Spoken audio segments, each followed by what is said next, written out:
The chair will begin with a brief question. We are struck by your testimony this morning. Each of you, Marilyn, you spoke about the imperative of American action. Dennis, you spoke about the commitment to uninterrupted space that you cautioned about when America withdraws. And David, you spoke about the need to accelerate. My question is, can you favor us with how do you view America's role in space today? Have we fallen behind, as we believe? Is that your judgment from the outside?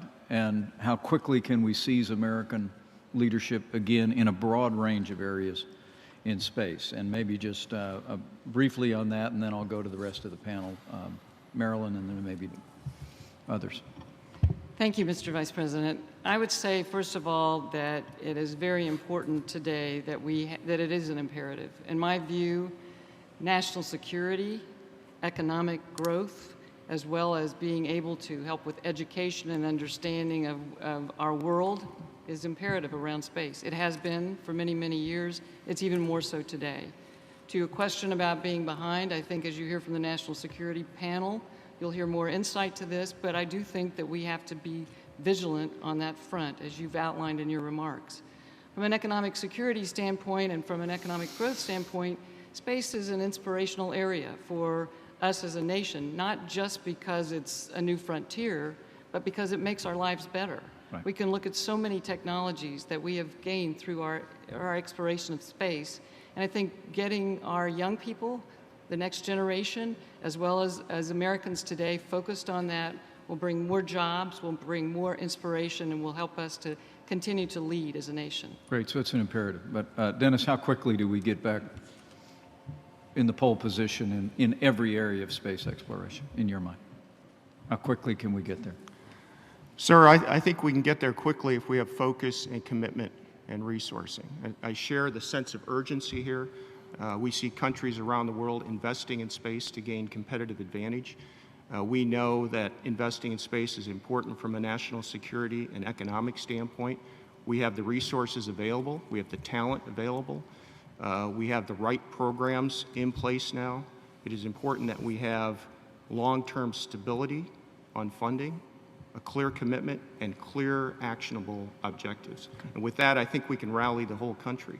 There is nothing more inspiring than the country's space program in terms of rallying today's industrial government partnerships and building the next generation of talent. Right. So I think we can do it quickly, and I think it's measured in a matter of a handful of years, and we can make clear progress right out of the gates.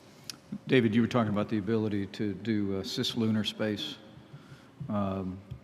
multiple missions within the next 5 years. Do you share the belief how quickly we can get back in the forefront? Yes, sir, Mr. Vice President, I do. I think NASA has done a fantastic job of building the basic infrastructure that will allow us within a period of 5 years or less to return American astronauts to the vicinity of the moon, and shortly thereafter, if we so choose, to return both astronauts and their robotic helpers to the surface of the moon. So I believe this is feasible within a period of time of approximately 5 years. Right. Well, thank you all. With that, Secretary of State Rex Tillerson. Well, thank all of you for being with us this morning, and I think an important point that has been made in terms of the real value delivery of undertaking a robust and vigorous deep space exploration program you touched on is the inspiration that it provides to so many young boys, young girls, young men and women to enter fields of science, technology, engineering, and math study, and then take that on to their careers. That was the case for me. Neil Armstrong's landing on the moon inspired me to want to go into a lifelong career of engineering. And so it is a broad impact, not just for our space program, but it is how we create the ability of our nation to have a very robust, innovative spirit, and which is so fundamental to the broader economic competitiveness of the U.S. And so I really share strongly the views that this is going to deliver enormous value far beyond just our accomplishments in deep space exploration.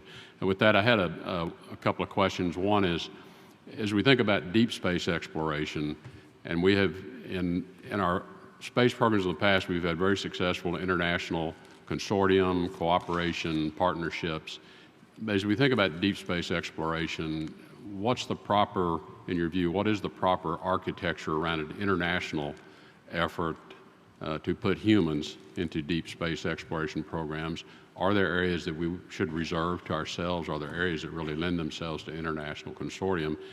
And then as you think about that, what are there particular countries, in your experience, that we should be developing this relationship and this architecture with in particular? Where should we be focusing? Mr. Secretary, if I could take a first cut at that. I think a good model is the work we've done together on the International Space Station over the last many years. That has been a very successful endeavor for our country with a number of industrial partnerships and partnerships with other countries. The key to success, however, is American leadership. So collaboration works, it can make sense, but it requires American leadership and America architecting the system.